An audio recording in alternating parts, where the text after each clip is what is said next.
My name is Rachel, and this is the story of the day I realized I had never truly belonged in my own family. It was the morning of my younger sister's wedding, Hannah's big day, and I had made peace with my role. Show up, smile, and play.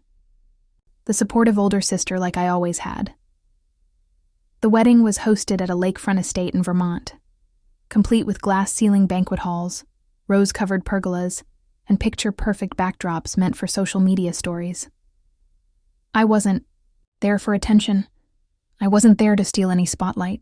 I just wanted to show up, be kind, and maybe, just maybe, feel like part of the family again. As soon as my Uber pulled up to the main gate, a sharply dressed valet opened the door with a rehearsed smile. I smoothed out the wine-colored gown I had picked, the only one that made me feel somewhat elegant, and stepped out into the crisp morning air. Inside, I could hear the hum of classical music and laughter, already echoing through the tall glass doors. I approached the reception area quietly. A woman behind the check-in desk looked up, her red lipstick perfectly drawn and smile perfectly timed. "Your name, please?" she asked, flipping through a glossy seating chart. "Rachel Dawson," I said softly. Her fingers paused, hesitating just for a breath, but it was enough to notice. Her smile faltered for just a second before returning, more polite now than warm. "You've been placed in the hallway area," she said. I blinked. "Sorry, where?" "Just outside the main banquet hall, near the coat check." I stared at her, trying to process what she'd just said. I glanced to my left at the seating chart. My parents, Mr. and Mrs. Dawson, were at the head table. Hannah's friends, her fiancé's co-workers, even distant cousins I barely remembered, were all seated under the glowing chandeliers. But me? I didn't see my name at all. "There must be a mistake," I said, trying to keep my voice even. Her face tensed. "I'm afraid not. That's what we have." My chest tightened. I told myself maybe they'd overbooked. Maybe it was just an error. But then I saw her, my mother Linda, standing beside Hannah, adjusting her veil and laughing like nothing was wrong. I walked over, heart pounding beneath my calm exterior. "Mom, can I talk to you for a second?" She didn't even turn her head. "Not now, Rachel. Can't you see we're busy?" "It'll just take a minute." She let out an irritated sigh and stepped aside.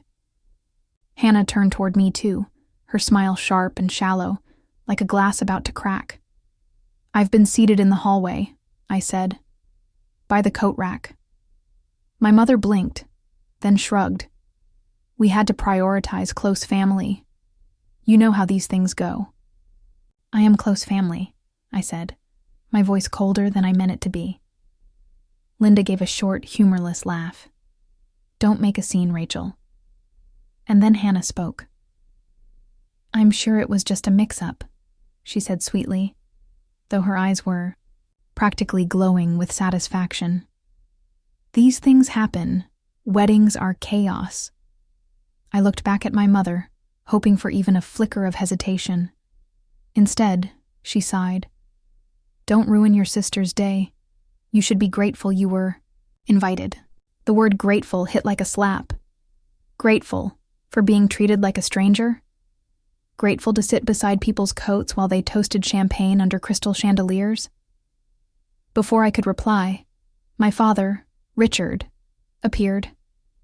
He looked at me the way someone looks at a mess they don't want to clean up. "It's just a seat, sweetheart. Don't make it a thing." I stood there for a moment, hollow and still, every nerve buzzing under my skin. Then I gave them what they expected. Silence. But something inside me shifted. Not in anger. Not in drama. Something quieter. Colder. Stronger. I turned and walked away, my heels tapping lightly against the marble floor. I could still hear their laughter behind me, my family's perfect day carrying on without a hitch. I stopped just outside the main doors and looked down at the place card in my hand. Rachel Dawson, Table H, hallway area. The letters were printed in elegant gold script, but they felt like branding, evidence that I had been labeled less than in a place I used to call home. I ran my fingers along the edges of the card, hands slightly trembling. I had come here hoping for warmth, for acknowledgement, for a brief moment of feeling like I belonged, but I should have known better. I sat down on the bench just outside the banquet hall, right beside the coat rack, the one I had apparently been assigned to. The cushioned seat was narrow, tucked along a corridor lined with tall windows overlooking the lake. The air smelled faintly of fresh-cut flowers and someone's expensive perfume. Every few minutes, laughter would float through the cracked door of the ballroom, mixing with the clinking of glassware and the soft hum of a string quartet playing something that was meant to feel timeless. But out here, everything felt cold. In my hand, I still held the place card, Rachel Dawson, Table H, hallway area. I stared at the delicate gold script, the soft shimmer of the paper catching the light. It was beautiful, tastefully designed, professionally printed. But in my palm, it felt like a quiet declaration that I didn't belong, that I never really had. As I sat there, memories I hadn't thought about in years came rushing in like a tide that couldn't be held back. One stood out, sharper, clearer than the rest. It was Thanksgiving, 3 years ago. Hannah was off in Portugal with her newest boyfriend at the time, and for once, the Dawson house had been quiet. I had flown in from Boston, a rare visit, and when I walked through the front door, it smelled like cinnamon, pine cones, and turkey roasting in the oven. Like tradition, like home. Mom had looked up and smiled briefly before asking me to go upstairs and dig through my old room for family photos to add to a memory album she'd been working on. It was one of the only moments she'd asked something of me that felt personal. I had nodded, grateful for something that felt almost like inclusion. The room upstairs hadn't changed in over a decade. Same twin bed with the floral quilt, the bookshelf still stuffed with paperbacks I'd once loved, my old yearbook tucked beside a box of faded photo frames. I started opening drawers, searching for albums, when my eyes landed on the vanity by the window, specifically the small top drawer on the right. I don't know why I opened it. Maybe I was looking for something I didn't realize I needed to find. Inside was a leather-bound journal, its cover a soft, worn brown, like something from a bygone era. I opened it without thinking, flipping to the first page. My mother's. Handwriting stared back at me, small, precise, and flowing. The first day Hannah went to kindergarten, she didn't cry. She turned around, waved goodbye, and walked in like a little star. I froze. My fingertips tingled. I turned another page. Hannah loves when I make baked ziti on Thursdays. It's her comfort food. Another page. When Hannah was afraid of storms, she used to climb into my bed and press her cheek against my shoulder. I'd hum until she fell asleep. Page after page, year after year. It was a chronicle, a journal of memories, a love letter to a daughter who had always been seen. I searched, flipped faster, scanned every line, every paragraph. But nowhere in that book did I find my name. Not one entry, not one mention, not even a passing thought about me. I remember sitting there on the floor of my old bedroom, knees drawn to my chest, the notebook open across my lap like it had physically knocked the air out of me. My mother walked in a few minutes later, holding a mug of tea. She saw the journal and gave a small, almost dismissive smile. Oh, that? I had to write everything down for Hannah. She's sensitive. I bit the inside of my cheek, hard. What? About me? I asked, my voice barely a whisper. She didn't blink. You've always been independent. You didn't need to be written about to be remembered. But that's the thing, isn't it? We all want to be remembered. We all want to be seen. I didn't argue. I didn't say another word. I just closed the notebook and placed it gently back where I found it. But something in me cracked that day. Something I'd spent years pretending wasn't already broken. Now, sitting here outside Hannah's wedding, I could still feel the weight of that journal, still hear my mother's voice like a quiet echo bouncing off cold glass. They hadn't changed, and truthfully, I don't think they ever would. Back then, I had convinced myself that maybe I just hadn't done enough to be memorable. That if I worked harder, smiled more, succeeded louder, they'd notice. That one day, Mom might write a page just for me. But now I understood. I could win awards, build a life, become everything they told me mattered, and it would still never be enough for them to pull up a chair. I turned my head slowly and caught my faint reflection in this glass window. My eyes looked tired but steady. My lips pressed together, not in sadness, but in a kind of reluctant strength. For the first time, I didn't feel like I was on the outside looking in. I felt like someone standing at the edge of a chapter, finally, ready to close it. And this time, I wasn't hoping someone else would write me in. I'd write myself. The air in the hallway had stilled, like the world outside the ballroom had paused, just for a moment, to make room for the truth. I was still sitting beside the coat rack, that golden place card wilting slightly in my hand, when a voice cut through the silence. "Rachel?" I looked up. Standing a few feet away at the edge of the open ballroom door was Caleb Harper, the groom. Tall, in a perfectly tailored tuxedo, tie loosened slightly like the day had already started wearing on him. His dark hair looked tousled, not messy, just tired. And the way he was holding his champagne flute, by the rim, not the stem, told me something was off. I stood, smoothed my dress again out of habit, and nodded at him. "Caleb." He stepped forward, his brow furrowed ever so slightly. "Seeing. You out here?" he said, voice low. "Doesn't feel right." I gave a soft, dry laugh. "Well, your new family decided I don't belong in the main hall." He didn't answer. Instead, he looked down at the drink in his hand like he was trying to remember why he was holding it. A long moment passed between us, heavy and quiet, and unexpectedly intimate. Two people barely connected, bound now by something neither of us could name. Then he said it. "Can I ask you something?" I nodded. "Go ahead." His voice dipped lower, almost a whisper. "Has Hannah ever said anything about me? Something that felt off?" I tilted my head, studying his expression. He wasn't fishing for gossip. He was trying to connect dots, and he already didn't like the picture he was beginning to see. "You mean, has she badmouthed you?" "Not just that," he said.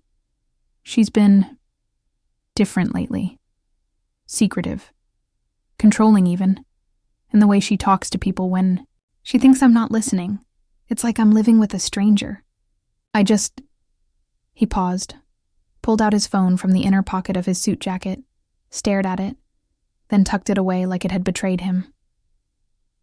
"I don't think I know who I married," he finished.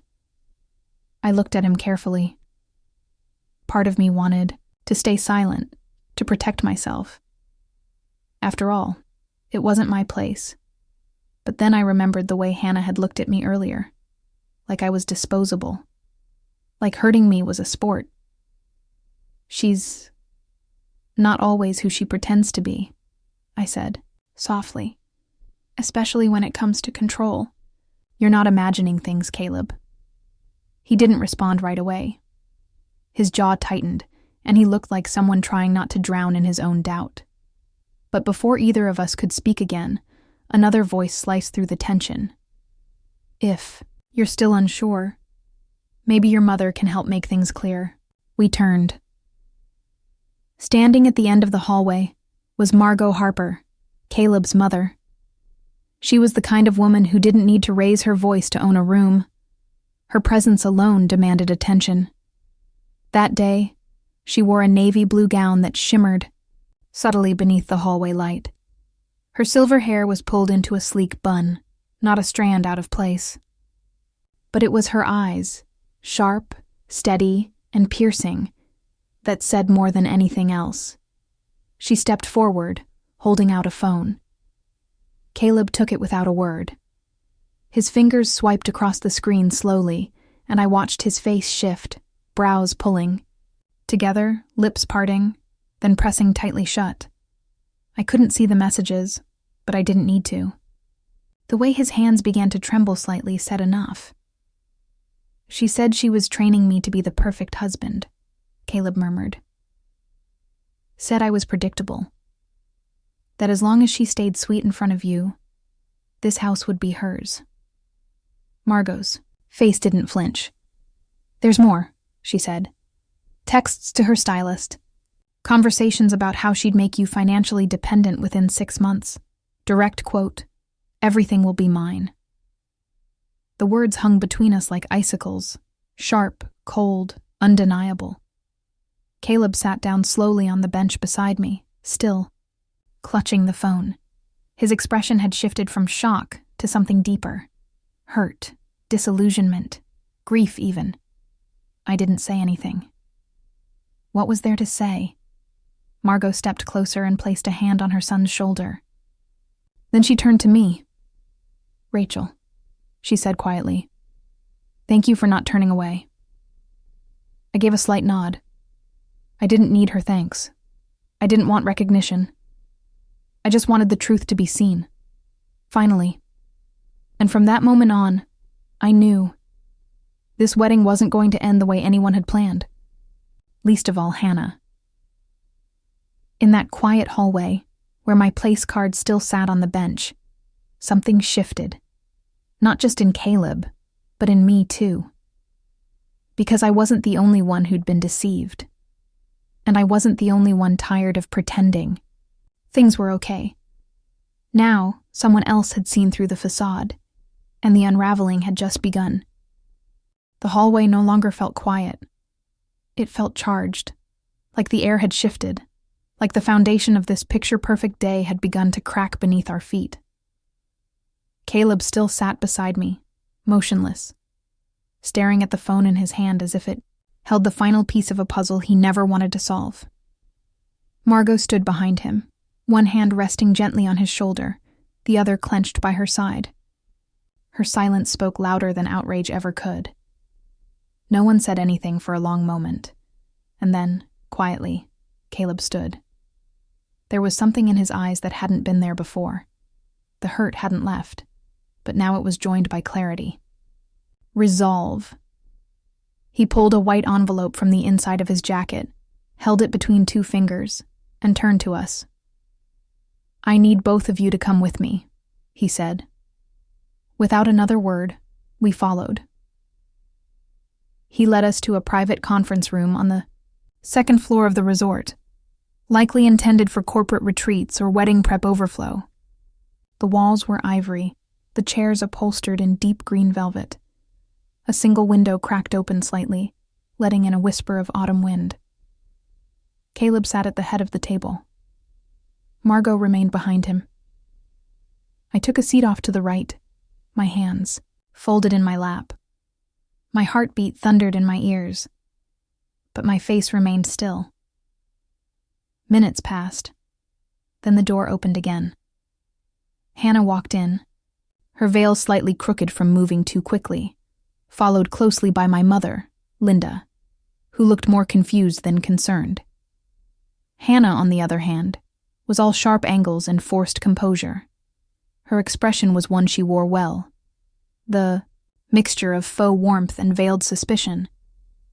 But beneath the surface, there was something new. Caution. Maybe even fear. "What's going on?" she asked, her tone an octave too high to sound natural. "Why are you all up here pulling people away from the wedding?" Caleb stood slowly, and I watched something shift inside Hannah. Her spine straightened, and her hand clenched the back of a chair. Not to sit, but to anchor herself. He held up the envelope. "Do you know what this is?" She didn't answer. "It's a petition to annul the marriage," he said, his voice even. "I've already signed it." The words hit the room like a dropped glass. My mother gasped. Linda's hand flew to her chest. "You're joking," Hannah said, almost laughing, like she was willing the moment to be less real. But Caleb didn't laugh. "I'm not." Margot stepped forward now. Calm, elegant, composed, until she spoke. Then every word was a blade. "We read the messages, Hannah, every one of them. What you said about Caleb, about me, about this wedding." Hannah began.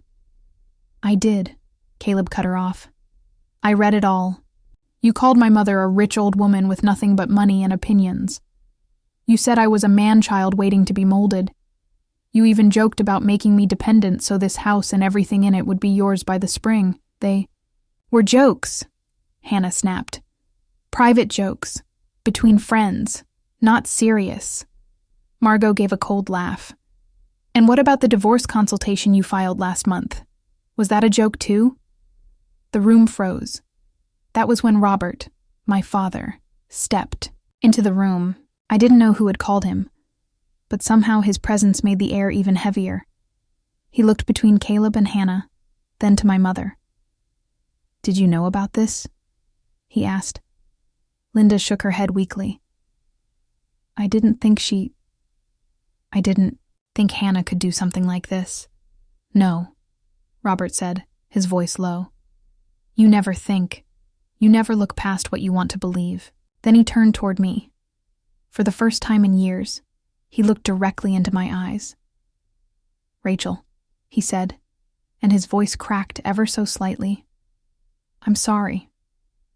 My hands gripped the velvet of the chair. I hadn't heard those words from him since I was a child, if ever. "I've been silent too long," he continued. "Letting things go, letting people get away with more than they should. And you were right. About Hannah, about all of it." I didn't know what to say. I had spent so long learning to exist without acknowledgement that hearing it now, genuine, raw, left me unsteady. But Hannah snapped out of her stillness. "You're taking her side?" she shouted, pointing at me. "The forgotten daughter who's been jealous of me her whole life?" I stood slowly, not to challenge, but because I needed to anchor myself again. "I don't want your spotlight, Hannah," I said calmly. "I never did.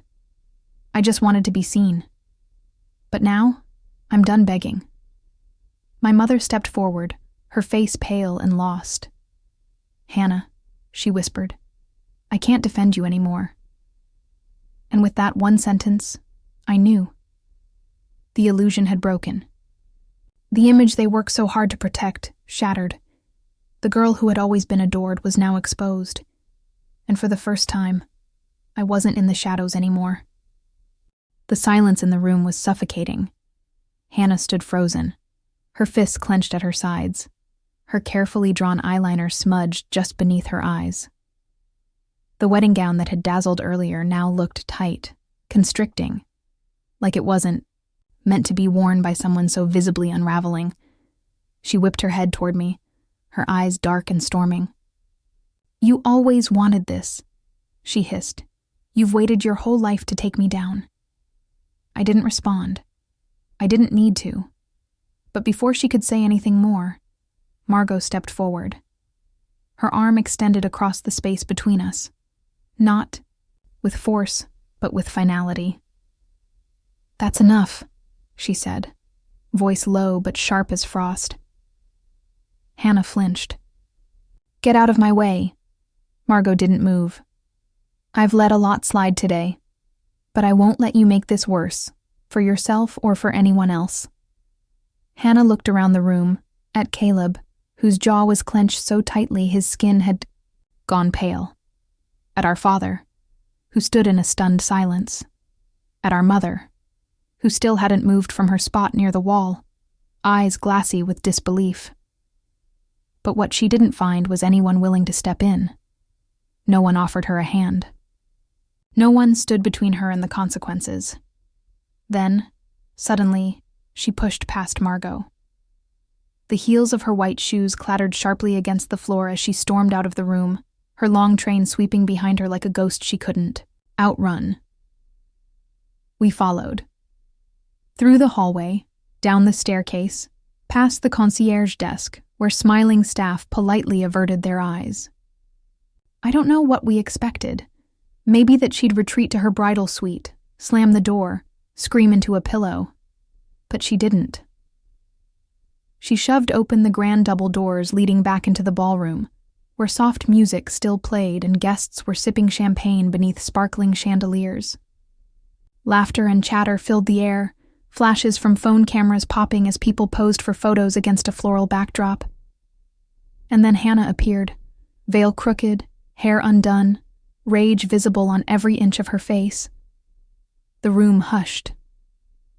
At first, it was just a subtle shift. The way people paused mid-sentence, how champagne flutes hovered in the air, untasted. Then came the ripple. Whispers, heads turning, eyes widening. I gave everything for today, Hannah screamed into the crowd. Months of planning, every detail, and now you want to destroy me over a few texts? Caleb stepped forward, his voice steady and cold. No one destroyed you, Hannah. You did that yourself. She shook her head violently, tears now streaking down her cheeks, dragging mascara with them. You love me, Caleb. You said you loved me. I did everything for us, for our future. Margot walked beside her son, slow and deliberate. You didn't want a marriage, Hannah, she said quietly. You wanted leverage. And that's not love. That's strategy. A low murmur rolled through the crowd like a wave. Guests began to exchange looks, confusion melting into understanding. A few people set their glasses down. Others pulled their phones closer, almost instinctively. Hannah spun around, her eyes locking on me. She made this up, she shouted, pointing directly at me. Rachel's always been jealous, always lurking in the background, waiting to drag me down. I didn't move. I didn't need to yell. I just met her eyes, calm and unflinching. I don't need to drag anyone down, Hannah, I said. The truth has its own weight. A hush fell again, this time heavier. She looked back to Caleb, desperate. You can't leave me. We made vows. Caleb reached into his jacket and pulled out the same white envelope, the annulment papers. And I signed them. The crowd collectively held its breath. Margot placed a gentle hand on her son's shoulder. Let's go. And just like that, they turned. Caleb and his mother walked away, their steps quiet but firm, leaving Hannah standing alone in a room that no longer felt like hers. She didn't follow. She stood there trembling, surrounded by gold table settings and white roses in glittering light. But she wasn't the center of attention anymore. She was a cautionary tale wrapped in silk and secrets. A queen without a kingdom. A moment later, the guests began to stir. No applause, no gasps, just silence and the sound of shoes shifting on polished marble floors. I watched her as she scanned the room, searching for one person, any person, still willing to stand beside her. But no one moved. Even our mother stood off to the side, clutching her purse with both hands like it was the only thing tethering her to the ground.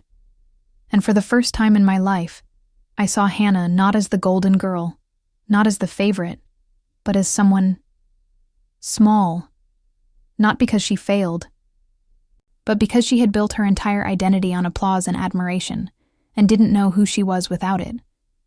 She looked at me again, this time not with fury, but with something else. Fear, because deep down, I think she finally understood. This wasn't about revenge. It wasn't about jealousy. It was about truth. And once spoken, truth doesn't wait for permission to be heard. A week after the wedding that never truly was, I woke up to the soft hum of city traffic outside my apartment in Boston. No violin music, no floral centerpieces, no false smiles wrapped in silk and bitterness. Just me, the quiet, and a feeling I hadn't known in a long time. Stillness. The morning light spilled through my window, touching the wooden floor in long, honey-colored ribbons.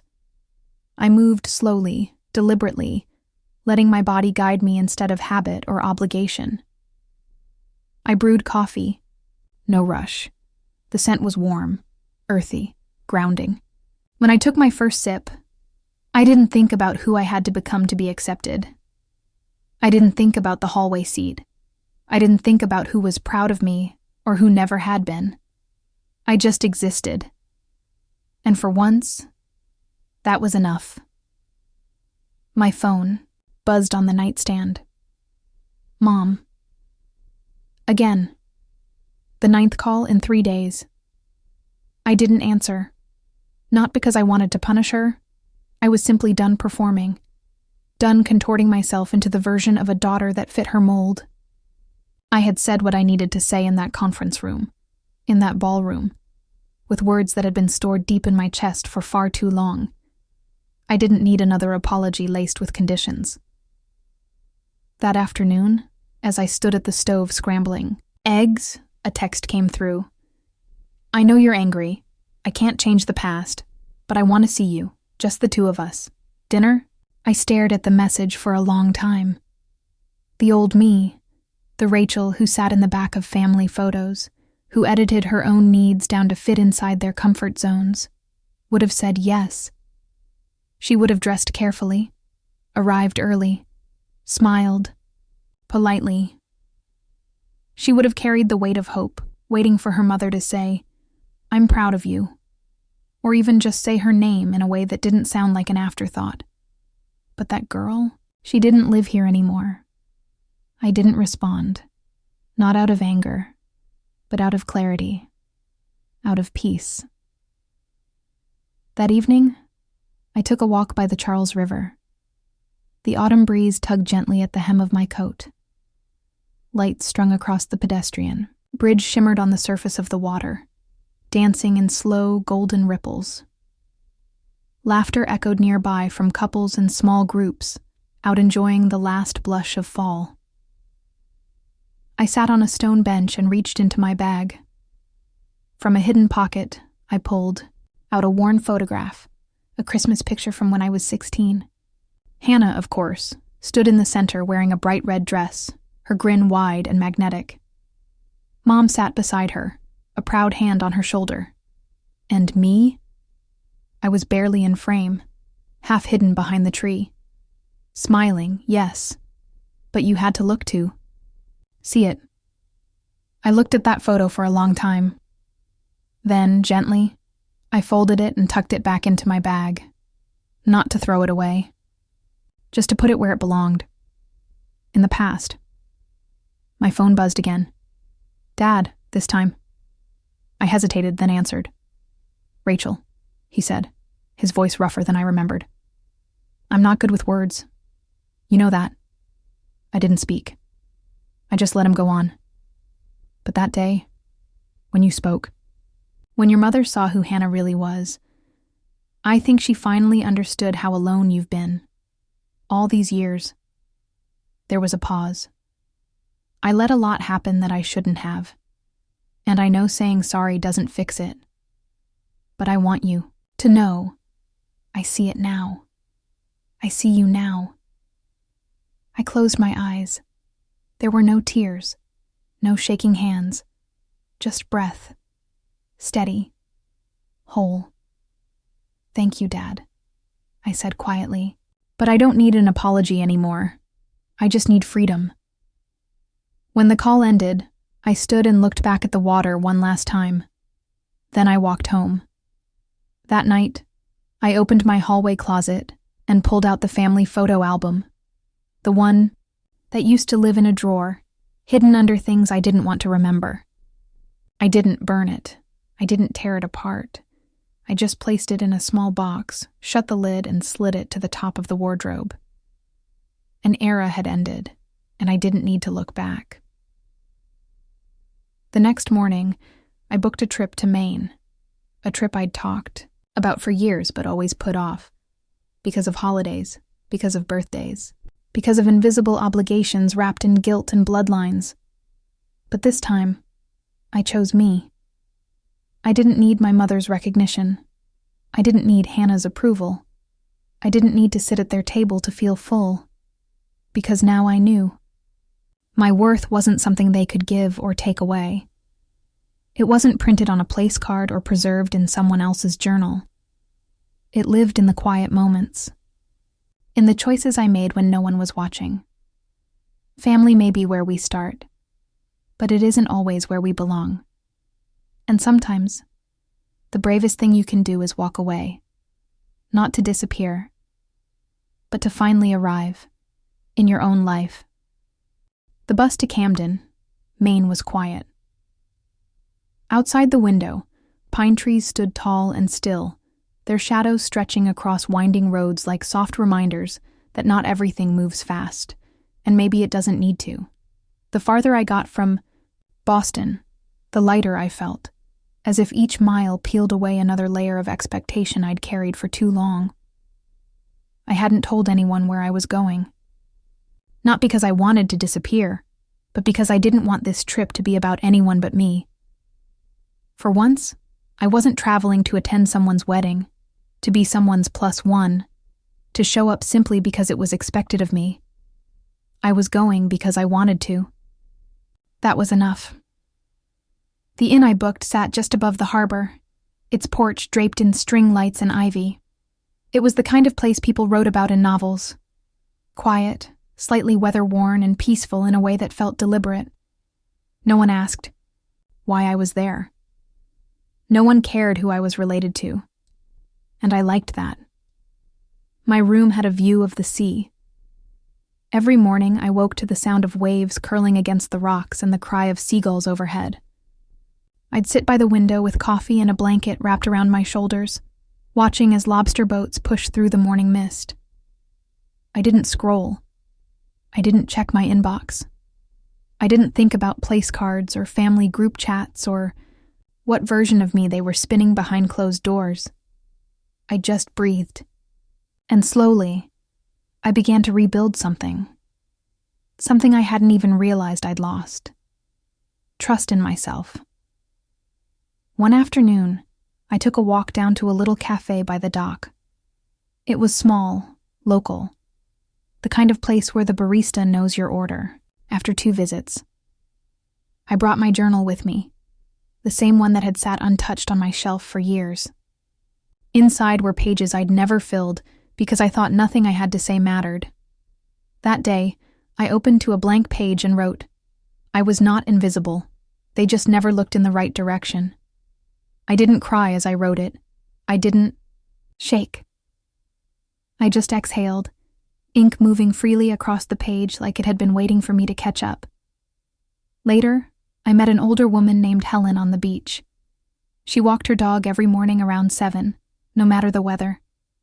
She had kind eyes and a voice like sea glass, soft, weathered, and clear. We talked about everything and nothing. She didn't ask about my family. She didn't treat me like a broken thing in need of repair. One morning, I told her I'd been through a lot recently, that I was trying to let go of people who had written me out of their lives long before I realized I had a choice. She smiled, gently, and said, "Sometimes the people who teach us the most are the ones who leave us out." I wrote that down too. Back at the inn, I started leaving my door open while I wrote. Guests would pass by and say good morning. Some stopped to chat. Others offered books, snacks, or quiet companionship. There was no pressure to be anything but present. I realized something while sitting on that porch one evening, the wind tugging gently at my sweater, and the ocean breathing steadily beyond the railing. Family isn't just blood. Family is someone who sees you, even when you don't say a word. It's the stranger who brings you tea when you look tired. It's the barista who remembers you take your coffee with cinnamon. It's Helen, handing you a seashell and saying, "Keep this."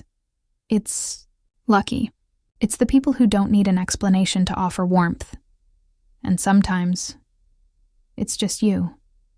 Showing up for yourself when no one else does. I didn't need my mother's voice to tell me I mattered. I didn't need Hannah's approval to define who I was. I didn't need my father's silence to finally break in order to feel whole. What I needed, what I had always needed, was permission. And I had been waiting far too long to give it to myself. By the end of the week, I had written 32 pages in my journal. Not all of them were profound.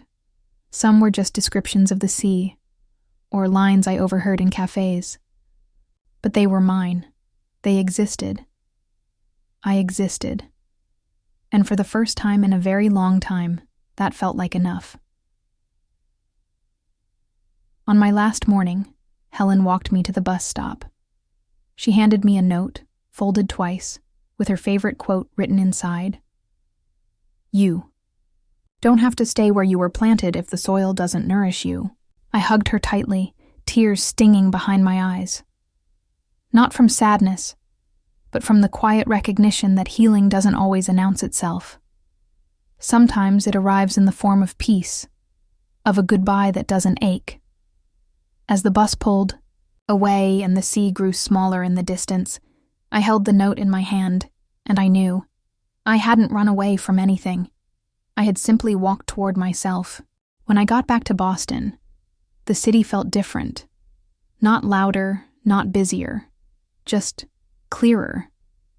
Like I could see it now without the filter of stress or the heavy fog of emotional weight. The streets were still lined with the same cafes, the same late autumn leaves curled along the sidewalks, the same rush of people heading somewhere, but I wasn't rushing anymore. The first thing I did when I got home was unpack slowly. Not just my bag from Maine, but also the invisible luggage I hadn't realized I'd been dragging around for years. The box of old photos and letters went straight into a closet. The framed picture from Hannah's high school graduation, the one Mom insisted I keep on display, was gently removed from the shelf and stored away. Not in anger. Not as a rebellion, but as a soft act of release. I didn't need those reminders anymore. They weren't anchors. They were chains. Over the next few days, I returned to my rhythms, but on my terms. I lit candles in the evening because I liked how the room felt warmer that way. I went for walks without checking the time. I let myself stop and breathe in the smell of roasted chestnuts on street corners. I smiled more easily because I wasn't bracing for someone else's reaction. One afternoon, while organizing my desk, I found an old note I'd written years ago, probably after one of the many phone calls where my mother had dismissed something important to me. The note said, if I were a different kind of daughter, maybe she'd love me differently. I stared at it for a long time, and then, without hesitation, I tore it in half, because I wasn't the wrong kind of daughter. I was simply not the kind she knew how to love, and that wasn't mine to fix. A few days later, I received another text from Mom. "I'm trying, Rachel. I don't know how to undo things. I miss you." I read it, and I believed her. But I also knew. Missing someone doesn't erase the harm. It doesn't rewrite the pages where you were never included. I didn't respond, not because I hated her, but because I had nothing to give her right now. Not forgiveness, not explanations, not space in my new life until she understood what that space meant. Love without respect is just longing, and I had lived in longing for too long. That weekend, I went to a bookstore on Newberry Street and bought myself a new journal. The old one from Maine was nearly full. On the first page, I wrote, "I am building something now, quietly, slowly, but it is mine." That same day, I got an email from Caleb, just a few lines. He thanked me for being honest that day, for not staying silent when it would have been easier to. He said the annulment had been finalized and that he was taking time away from everything: work, city life, social expectations. He ended the message with, "Sometimes you don't realize how lost you were until you find stillness. I hope you've found yours too." I smiled when I read it, because I had. But it wasn't the stillness of loneliness. It was the stillness of being undisturbed. The stillness of knowing I didn't have to chase anyone's approval or beg to be heard. For the first time, my voice didn't echo back to me empty. It landed somewhere solid, inside myself. The following week, I applied for a writing workshop I'd talked myself out of for years. I updated my portfolio, submitted my short story, and clicked send without overthinking it. I didn't tell anyone. It wasn't for them. It was for me. On a quiet Sunday evening, I took out the coat I'd worn to Hannah's wedding and folded it into a donation bag. Not because it reminded me of the pain, but because I'd worn it on a day I had tried to be someone else, someone easier to dismiss, someone quieter in the corner. I wasn't that woman anymore. I didn't want to carry her clothes. As I set the bag by the door, I felt something strange, but not unfamiliar. Peace. Not the loud kind, not the celebratory kind. The kind that sits in your chest like a slow exhale. The kind that tells you, you did the hard thing and you didn't break. I walked to the kitchen, lit a candle on the counter, and stood for a moment, watching the flame, watching the room glow a little brighter. No drama, no applause, just light, just me. And it was enough. It's been 3 months since the wedding, 3 months since I sat beside a coat rack, holding a place card that said more about my family than any conversation ever had. The seasons have shifted. Winter crept in slowly, painting the sidewalks with frost and the window panes with delicate lace. Boston feels quieter in the cold, like the city holds its breath just a little before the holidays. But I don't feel cold. Not anymore. I've started creating my own traditions. Small ones, soft ones. On Sunday mornings, I walk to a bakery down the street and buy the same cinnamon roll, still warm in the paper bag. I bring it home, open the windows just enough to let in the crisp air, and play my favorite records while I write. There's no pressure. No performance. Just a woman reclaiming time that was never truly hers. I no longer flinch when my phone rings.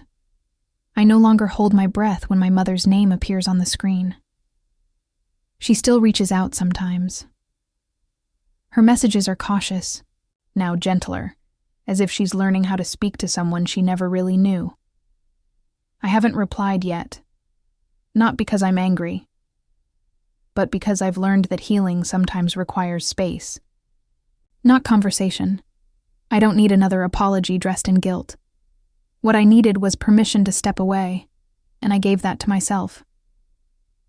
A few weeks ago, I took the family photo album down from the top of the wardrobe. I didn't flip through it. I just looked at the cover, ran my fingers over the soft leather, and then, with calm hands, I placed it in a box labeled Archive, because the past has its place, and that place is not here. I'm no longer trying to write myself into someone else's version of love. I no longer carry the weight of invisibility. I don't need to sit at a head table or hear "I'm proud of you" from lips that only knew how to speak in comparisons. I've stopped searching for home in people who never offered it without conditions, and that has changed everything. These days, I've been writing more.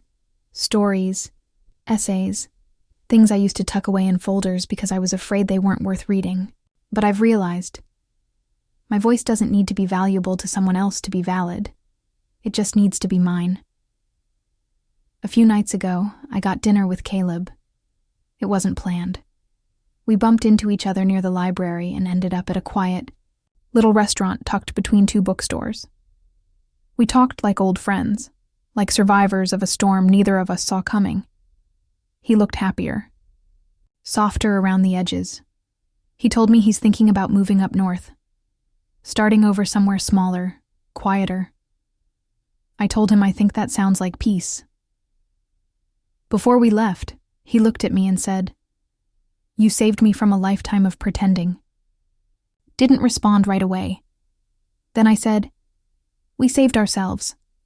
And I meant it, because no one came to pull me out of that hallway.